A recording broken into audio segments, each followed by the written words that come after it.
friends, welcome back. This is Jessica Honegger, founder of the socially conscious fashion brand Noonday Collection, and this is the Going Scared podcast, where we cover all things impact, entrepreneurship, and courage.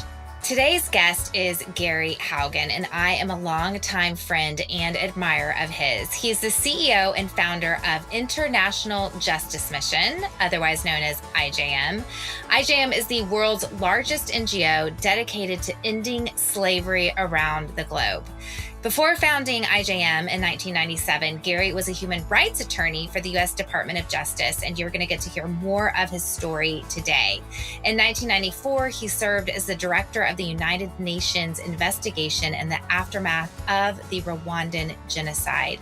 He's the author of a number of books. I've read every single one of them. And the most recent one is called The Locust Effect. And it dives deep into how IJM has created a model of ending slavery that's both totally unique and completely world-changing.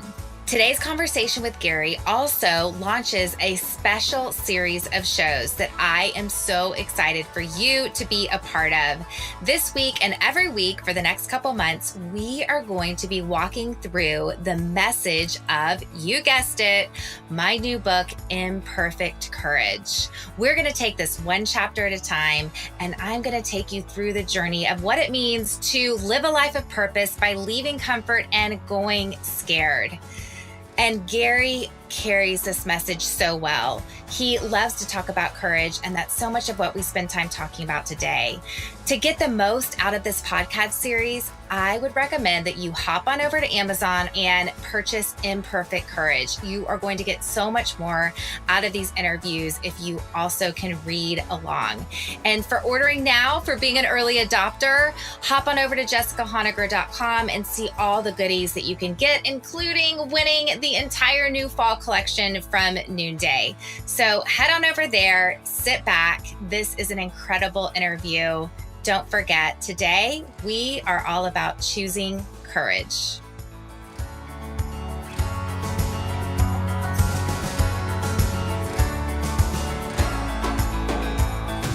Okay, so I don't know if you knew this, but you have been in my brain trust for a very long time now. Wow. And I have interviewed a lot of people on this podcast, but you're the first member of my brain trust to join me today. Wow. Okay. Well, that sets a pretty high bar, so I'll do the best I can. So you've been talking about courage for a long time, I think before any of us were talking about it. And I think you were really one of the first people that kind of broke courage down and made it more attainable for the everyday person. And there's so many different ways, and we could go on this podcast. We could talk all day, which I know you would not appreciate it because you're a very busy man. But I really wanted you to take us back to the beginning, because your founding story is very much related to Rwanda. And I have a son from Rwanda, which is how Noonday got started. And Right. I feel such a kindredness in there. And I know you get asked all the time about your founding story, but I find that you were such a passionate founder. When you recall it, it feels like you were just there yesterday. So I'd love for you to just take us back to the beginning. Yeah. So I was a young lawyer at the U.S. Department of Justice. I was a prosecutor doing police abuse, police corruption cases for the U.S. Department of Justice. And my wife and I had just moved out a few years before from the West Coast. And we were actually expecting twins in the summer of 1994. And that was when this Rwanda genocide broke out.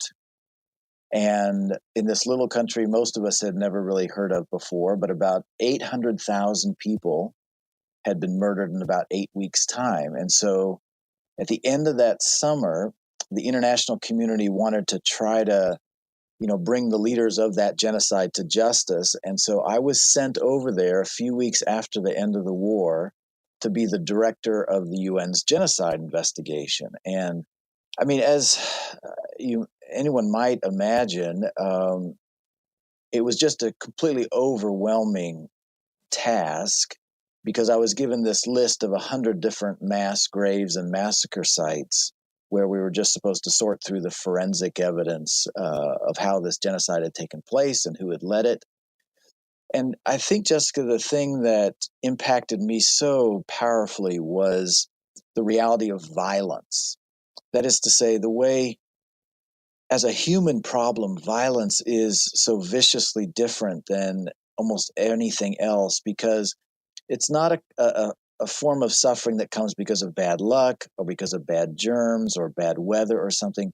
It comes because another human being wants to hurt you, right? There's an intentionality to it. And there I was sorting through thousands of people who had been just butchered, and to see the way violence devastated all the other attempts that had been going on for decades to try to help the Rwandan people get out of poverty, to try to thrive. But all that effort was just completely destroyed by violence. So that aspect about how special and terrible violence was came to me with just incredibly, almost grotesque clarity. But also, then that just draws you to the problem of fear. That violence makes us all scared. So not only does it hurt people, but it makes the rest of us scared to try to do anything about it, because violence fights back. And so these were a whole jumble of things you can imagine I am wrestling with every day that I'm there in Rwanda. And the way it connected then to the founding of IJM was that I just sensed this passionate desire that there should be an organization that dealt with the problem of violence against the poor, because I didn't see that that was really a need that we were meeting, because there was this tremendous global effort to address poverty, to make sure that people were not hungry and sick and homeless. But who was responding to the problem of when the poor are victimized by violence, when someone's coming at them with the machete? And so that's how IJM got started. I shortly thereafter left IJM, gathered with some friends to get International Justice Mission started. And so that's what we've been focused on how do we protect the common poor from violence, and how do we actually make them safe so they're not living in fear, and how do we, as the common citizens of the world, overcome our fears of not only stepping up to address the violence that's threatening the poor, but how do we actually start to become honest about all the other fears that are holding us back from being all that we could with our lives? You are singing my song because I think we first have to Mm, recognize the fear and become conscious of that so we can name it and then overcome it by going scared and demonstrating courage. And I actually visited that Rwandan genocide site with your wife, Jan, a few years ago, yes, and it was yes, such a profound moment for me to be standing there with her and knowing the yes, story that she has now, she's been such a huge support and ignited you in starting this organization. yeah, And also standing with me was Norbert, who was our attorney to bring Jack home. And his right, entire family actually, he had been macheted during the genocide. He's a genocide survivor. And now he was an adoption advocate and now is an right, adult orphan. And then he went on to become an attorney for International Justice Mission, and standing there in that site, knowing that yes, you could have gone home and gone into a deep, dark pit of despair over humanity, which I think is a lot of our response right now. I think a lot of people look into the world and yeah, see a lot of darkness, and often that can be paralyzing instead of motivating. But to stand yeah, in that moment knowing you took that and you ignited a movement that is shifting all of our paradigms, and it's helping us to own all of our courage, and it's helping us to humanize the the genocide and humanize yeah, the devastation that takes place around the world, and you do it with so much hope. So take us from that moment where yeah. you have now come back from Rwanda. Now you're running International Justice Mission. How is IJM addressing this issue of Yeah. violence? Well, first of all, to say Jan loved that trip with you. I mean, I'm sure there were indeed those very, very deep moments of confronting the painful realities of Rwanda. But she also just spoke of how much joy you guys had together. So, We had a um, blast. We were I, trading lipstick colors and it, giving each other truly, massages. It was a truly, fabulous yeah. trip. I mean, I Yes. didn't know how many of these details we really wanted to, share with your audience, but y'all had a good time, is what I think is also the case. But that's what it's about. It's about embracing the wholeness of life, both Yes. its depth of sorrow and grief, but also to say that's not the whole It's story not. either. And I think that's what we try to do with International Justice Mission, is both things, is to say, okay, let's have the courage and really stoutness of heart and sort of iron in our spine to actually look at the hard truth about violence, the stuff that is perhaps scariest. But then let's also have the courage to understand that that's not the end of the story, that that is not all that there has ever been in history is slaughter and plunder. What there has also been is love and truth and mercy and compassion and rescue and heroism, and Mm. the invitation that no, we actually can live heroic lives. And what's so interesting about that to me is it's the heroism always of just the common and ordinary person. Um, Jan and I were just a family like anybody else, struggling with young kids at home, trying to make a little professional career, um, but then trying to just step out beyond the typical fears of the day and say, wonder if we can gather with friends and put together the beginning of a movement that just does what we can do. Doesn't change the world really, but just rescues the one. Because that's the way International Justice Mission started. Is yes, after this massive picture of genocide, where you have this sort of epic catastrophe on a mass scale, the response really, in my heart, was not, well, now let's stop there from ever being another massive catastrophe on a huge scale. It was, well, you know what? Who is the one person now threatened by violence and threatened with sexual assault or slavery or being thrown off their land, and they're being abused by these bullies just because they're vulnerable, and the bully is stronger. We may not be able to do this for all who need it in the world, but is there not that one widow that we can secure to her land? Is there not that one girl who's being held in a brothel, who's being serially raped, that we can rescue out? And so that's the way IJM started. It was number one, with friends, with people who uh, were willing to join together to do something hard and beautiful, and then not try to do it everywhere for everything, but on behalf of the one, to love the neighbor who was threatened by violence. And so the first few years, honestly, Jessica, it was just rescuing the one, the two, the three. And at the end of the year, if we had had four, maybe six successful cases of rescue and restoration, that totally counted as a success. But what happened, of course, is when people saw that, oh, maybe we can step out and actually make a difference, everyone starts to see what it is they can do. And that's how the movement builds. And as the movement builds, it acquires strength and power.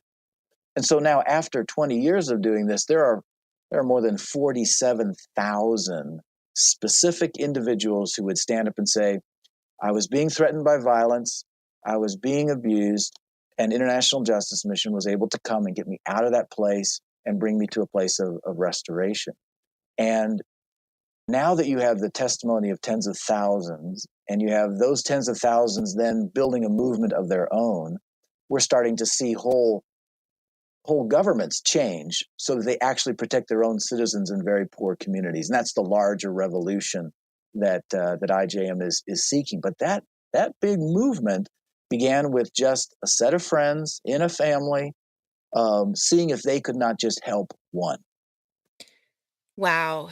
The impact, the scale of what just that moment of saying, how can we Yeah, rescue the one and what's that done is really the hero's journey. And, you, for me, were one of the first ones to break down courage for me and make it accessible. Because I think I did identify this word or this idea of courage with Sure. Martin Luther King and with the Sure. firefighters of 9/11 and really big things. It didn't feel like I I could demonstrate courage. I could be Yeah. part of this hero's journey.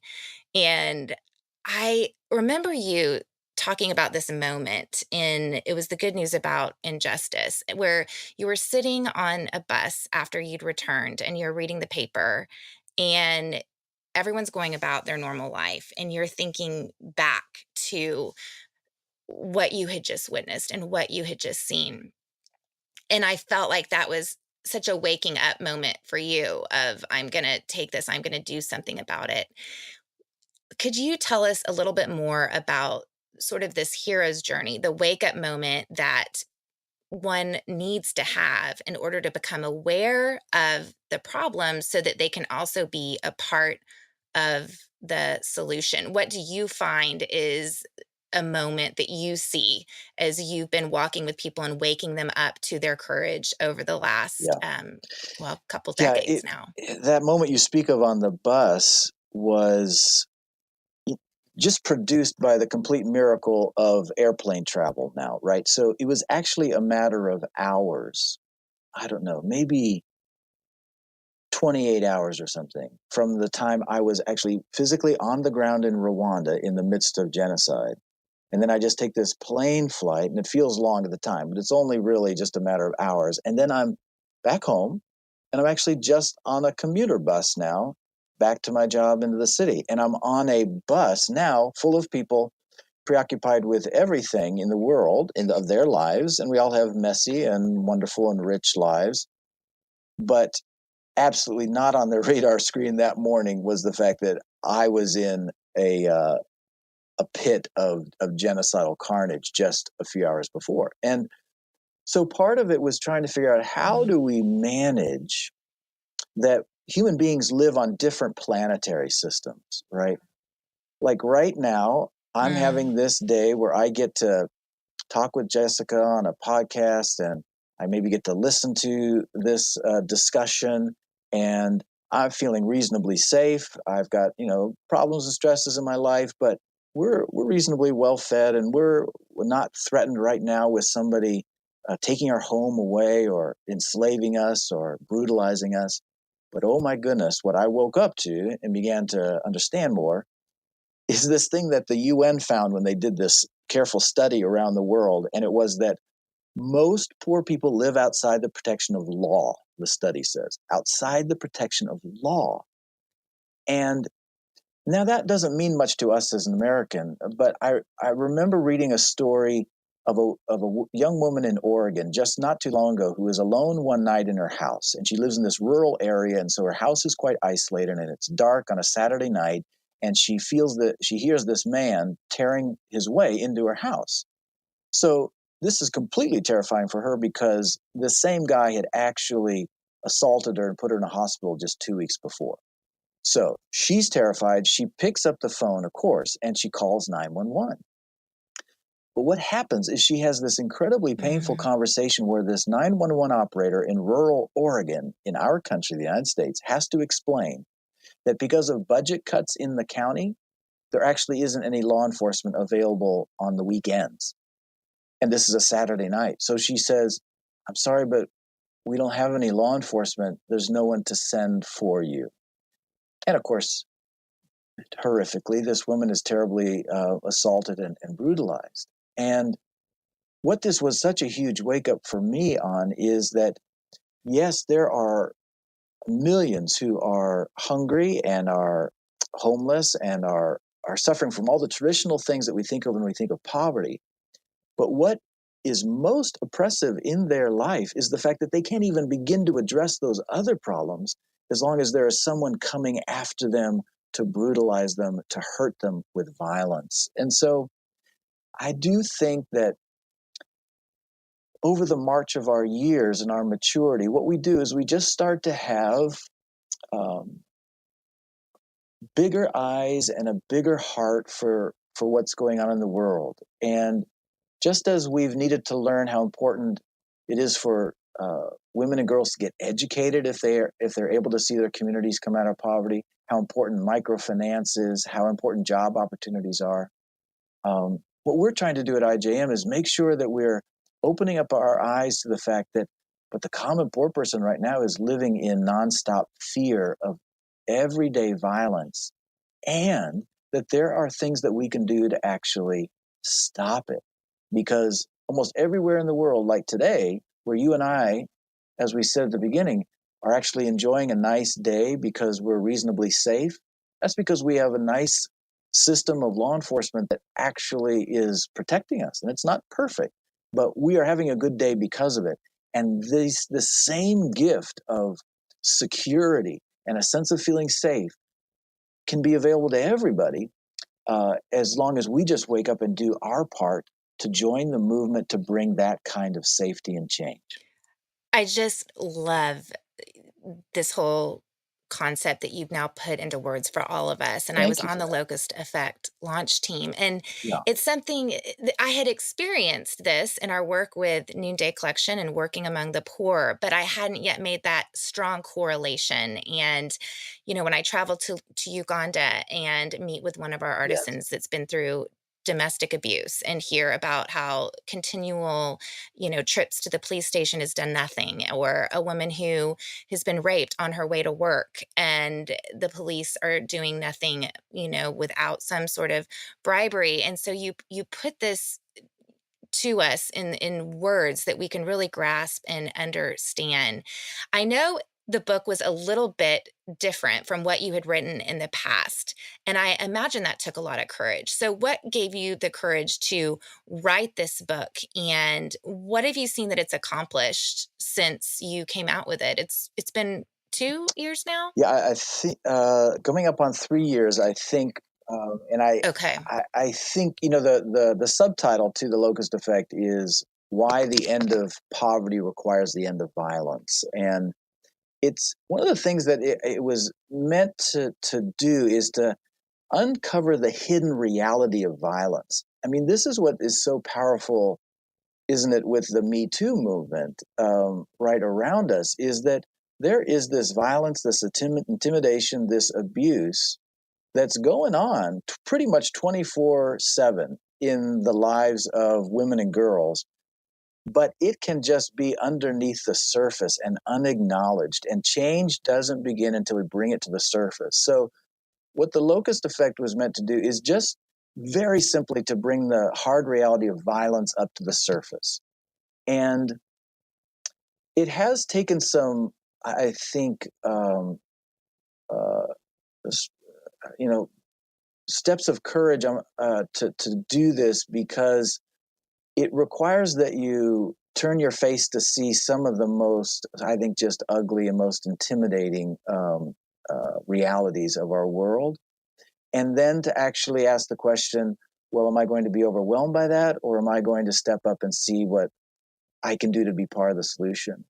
And even, I mean, I have to express, Jessica, the way that the noonday movement has likewise just joined in and been part of that, and the way you've helped use your platform to bring attention to these things, the way that some of our survivors are actually part of these artisan circles of finding not only healing but also ways to contribute. That's all this courageous act of saying, yes, I'm going to acknowledge violence is real, as scary and as intimidating as it is. And I am simply going to leverage what I have right before me to be part of the Mm. solution. Man, it's all about everybody recovering hope, getting out of the sort of the shrunken prison of fear, finding one another and saying, come on, let's move forward. What do you think? Because there really are two clear, distinct responses, like what you said. And there is the courage to face the hard realities of the Yeah, world. And when we turn to face those realities, we are either yeah, paralyzed or we yeah. act. What keeps us from acting? Is it fear? Oh, I think overwhelmingly it's fear. If you actually just look at our lives, at what it is that keeps us from our greatest joy, in my experience, it is fear. It's the big fears, but almost always it's the little fears. And that's why, in just a little while, I'm going to go sit down and speak with a bunch of our young interns here at IJM. We have about 20 uh, young folks in their 20s who are here working with us. And almost always the thing I'm just so eager to share with them is because they're looking about their future, right? And when you have a huge future in front of us, it tends to be full of anxiety and fear because you don't know how this thing's going to work out. And the main thing I just try to share with them is to follow the joy. I think sometimes when we start out by saying, "Hey, don't be afraid," it's like I would love to not be afraid. It's like I got to do another favor for somebody in the universe by like not being afraid or something. But I'm just scared, and I do have these fears. But where I find myself starting in the conversation is to say, "What's the life you really want to have? Where's the joy greatest for you? Where have you glimpsed it most deeply?" And just don't let fear keep you from that thing. I mean, it's not conquering fear because you should or you ought to, but it's conquer fear because you can and because so much better things are on the other side of that. So I find that when we follow and pursue just relentlessly what we know to be the places of greatest joy, then we just don't tolerate the fears. We name them and we just say, "Nope, sorry, you're not winning this one. I'm going after the joy." Yes, I love that. And it really requires a vision then of a flourishing world. It requires that vision Yeah, of hope. So you almost need to start off with a question of, what do I want and what do I have to give? Because I think we often come from a comparison mentality of like, well, I'm not Gary Haugen. Oh my gosh, do I have to start something yeah, huge like this in order to actually yeah, make a difference? Or I'm not like Jessica Honegger and I actually don't even care yeah, about yeah. fashion or whatever it might be. And I love that idea of, what do I have and what do I want? And you've got to have that vision, I think, in order to overcome your fears. And of course, this is the Going Scared podcast, and we're all about making fear our friend. And I get worried when I'm not Yeah. experiencing fear, because I think, well, a life of fearlessness is a sham. My life has gotten way too comfortable. And I talk about that actually in my first chapter. I quote Andy Crouch about how the only thing that money can buy Yep. is bubble wrap. And we need to rip the bubble wrap off of our lives and choose to walk into the uncomfortable places. And I can imagine that those uncomfortable places have changed for you over the years. What are some places of discomfort that you continue to embrace in order to reach this vision that you have of ending violence in our lifetime against the poor? Wow, you just hit on so many rich themes in that. Um, I think the first thing that has meant so much to me over these years has been actually slowing things down much more so that Mm, I can excavate what are my real fears that are holding me back from what it is that I really want. Because I do agree with you that it begins with desire. Like, what do I really want? Then it's being honest about what are my fears that are holding me back. I have to tell the story that is just is at the core of it for me, which is I almost didn't start IJM because of fear. mm, But when I think back about it, the reason the fear that was preoccupying me was not the fears that you would think. You'd think, wow, maybe don't start IJM because you're going to confront violent people and you may get hurt. That was real. right. Or you're abandoning your career at the Department of Justice to go work for a not for profit that doesn't exist. Okay. That's That's a real. real fear. Or you are now about to have your fourth kid in 3 years because you started with twins. And how are you going to, and Jan going to manage that? All those are real fears about going to do this thing. Um, but to be, I mean, completely frank, those were all the respectable fears. Those are all the ones that you could explain to people and they'd say, "Oh, well, yeah, that's a really good reason. You got to be wise. You got to be prudent." But when I slowed everything down and I was honest with myself, those were not the reasons I was afraid of actually doing this, of trying to Mm, start IJM. The reason I was afraid of trying to start IJM was the fear of it failing and me looking like a loser. That's it.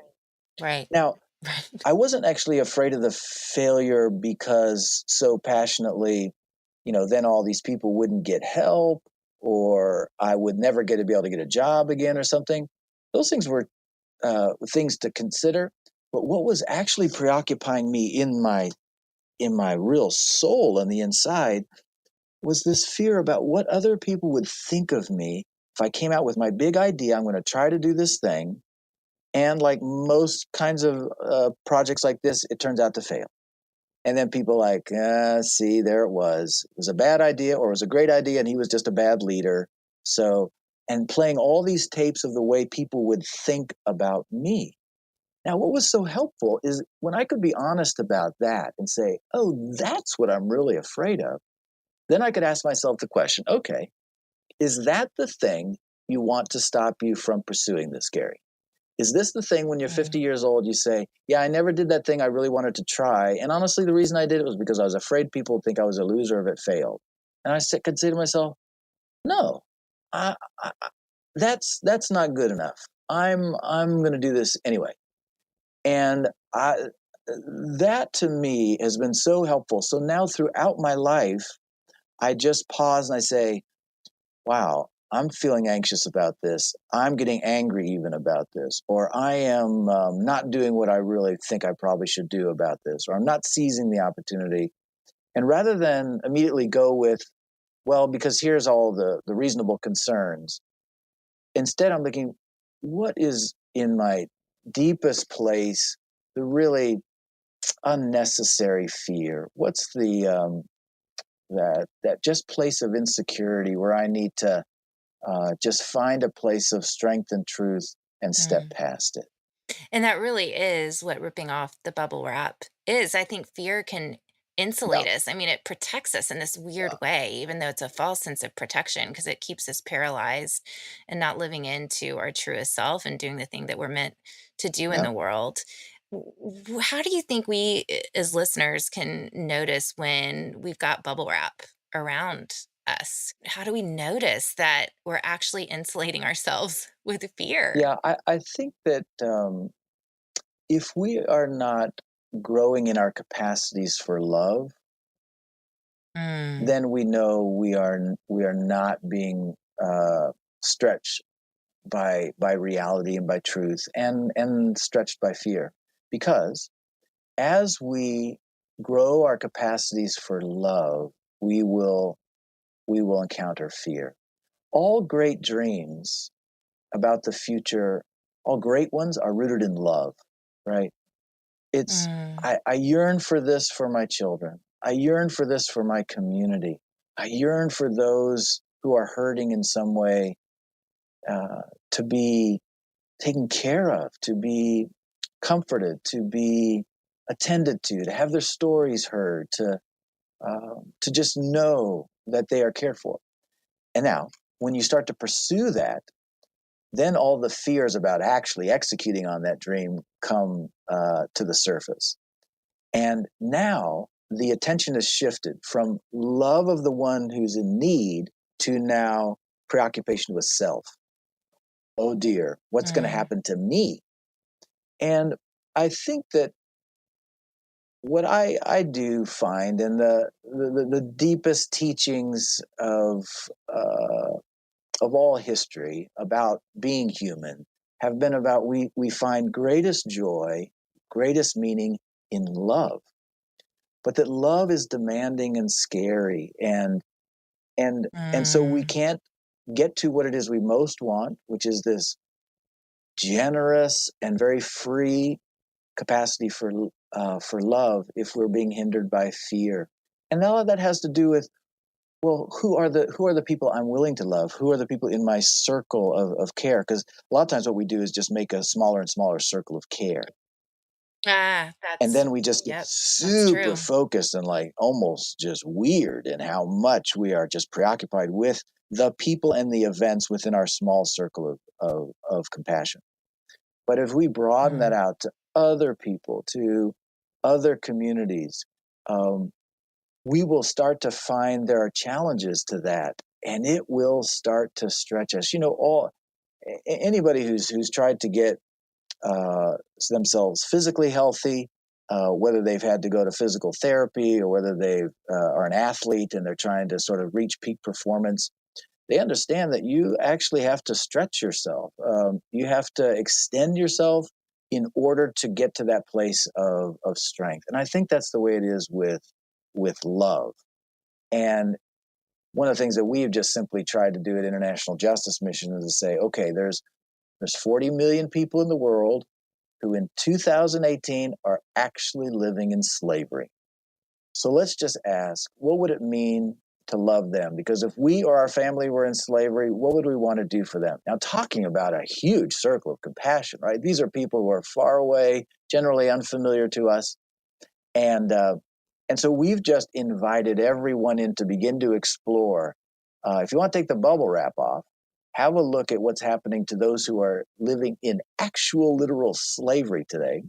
That will rip the bubble wrap pretty much immediately off, and mhm, then confront. Well, what are the immediate fears and hindrances that are rushing in to stop me from actually making a difference? Not as you would say, like heroic or high profile Jessica or Gary or something, because no one ever starts out in that place. Everyone always starts out mhm, with who they are in the moment and offering up what they have to see what kind of a difference can be made. mhm. It's interesting because fear actually can be a motivator. The fear of failure or the fear of not wanting to let other people down, but it Yeah, certainly will not sustain us through the long haul. Only love. You have to change your fuel tank. You cannot draw yeah, from fear if you want to grow and be a change maker. And you guys have been running on love. I mean, you are 20 years in. I am so excited. I'm speaking at Liberate, y'all's gathering in Dallas. thank you so much for coming. Man, if I could just get everybody to one thing, I just don't know how to uh, find the right words to express what is going to happen at Liberate. And I'm so thankful you're going to be there with us. I have to say, I went to your global prayer gathering 2 years ago, and I know the Yeah, sentiment will be very similar. And it is something, it is hard to commit to because it is ripping the bubble wrap off. It is going and purposely saying, I am going to sit, I am going to expose myself to the suffering in the world. And I find what prevents me from wanting to enter in that is that feeling that I'm not going to have enough love to give, like that I'm yeah, going to be paralyzed or that I'm going to hear about suffering that I can't do anything about. And that is really just fear based thinking. So I love how you've set us up to switch our tanks to love and believe there will always be enough love. Like, love is not a finite yeah, resource. yes, yeah. And I mean, this is something that Jan um, used to just help me with so much because we would feel that exhaustion within the family, right? Because when you got four kids, well, first you got two arriving right off the bat, and you just feel like, wow, I feel overwhelmed with one, but I've got two, and then now there's three, and now there's four. So you do feel like, just like physically, I can't love this much. And but the truth is, our love does grow. There's no way that we could even imagine a life without our youngest, because our hearts are have just completely filled um, and grown to extend just joyful love, even though the physical logistical demands are greater. And I do think one of the things I've also tried to learn from is to ask myself, that challenging thing, did I regret going or participating, or was that actually something that I can't imagine not having participated in? Many times we have these experiences where we'll go on a, I don't know, a missions trip, or we'll go spend time with someone who is maybe hurting, or some act where we actually extended ourselves in care and in love, and overcame some sort of hindrances to doing so. And the question always is, but how did you feel coming home? And I have always been just so thankful that I went. Mm, And that's what I've always the global prayer gathering, and likewise this Liberate gathering, the way it has grown to thousands and thousands of people coming is not from spectacular marketing, because you can't really communicate the depth of what people are experiencing. It grows and grows because people say, I can't explain this to you, but dear friend, just come with me. Because they know that if they go to, if this friend goes with them to this place where they're actually going to hear uh, these incredible stories of what's going on in the world and meet the incredible people who are are bringing change in the world, they are going to be utterly inspired. I mean, at Liberate, number one, just so your audience knows what this is. So this is, after 20 years, we're gathering the entire IJM staff from around the world, about 1,000 of them. And it's going to be the most extraordinary gathering either. There's a young woman in India who has led about 100, more than 150 slavery rescue operations. She may be the person in history who's rescued, actually hands-on, more people from slavery than anyone in the world. And she's about 4'10". I don't know. She's this very diminutive young Indian woman, but boy, is she amazing. Or there's another one of those slaves who was rescued 15 years ago, who's now one of the lead prosecutors, or one of the Cambodian informants for IJM years ago, who was working actually in a bar that was a center of sex trafficking. He was just the DJ. He came to become a lawyer, works with IJM, and has prosecuted more sex traffickers than anybody in his country. Now, there's going to be 1,000 of these incredible heroes in one place, looking at 20 years of what God has done of justice and love.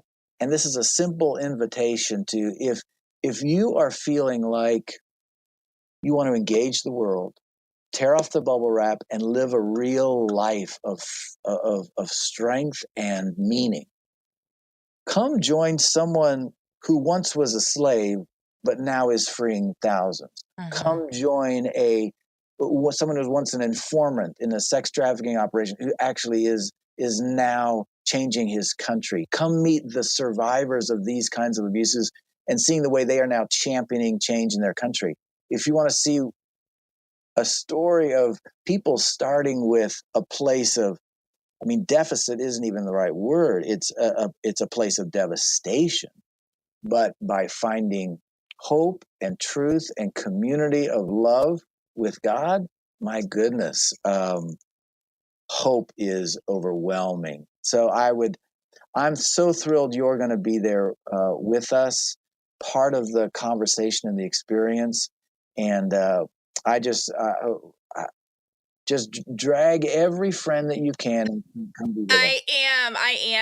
I mean, love is what drives out fear. And this event is filled with people who love others with Yeah, a courage, with a hope. And that's so contagious. And that's what I find I have to do, because our tendency is to put the bubble wrap on and we can yeah, have these experiences, even you and I, in our work of justice every day. And we're so passionate. I mean, last week I was asked to share my founding story, and I was honestly, last week I was having a burnout week. yeah, We've had some suffering going on in our personal lives with my dad's health, and I was just like, how am I going to do this? How am I going to show up right now and bring it?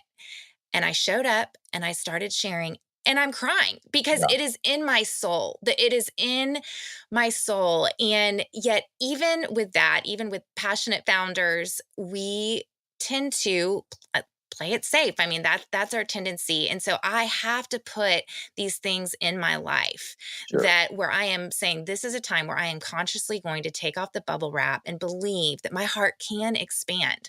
My heart can embrace the slavery in India. It can embrace the abuse in Guatemala. It can embrace the widows in Uganda. That if we can trust that love will always be there, Yeah. then we can live this life of abundance and really be the change maker. Because I know you don't want anyone burning out. And I know that that is a real threat in your work, when we're walking in this work of justice. But I love how you have reframed that for us to really know that when we're driven by love, then we can do this for the long haul.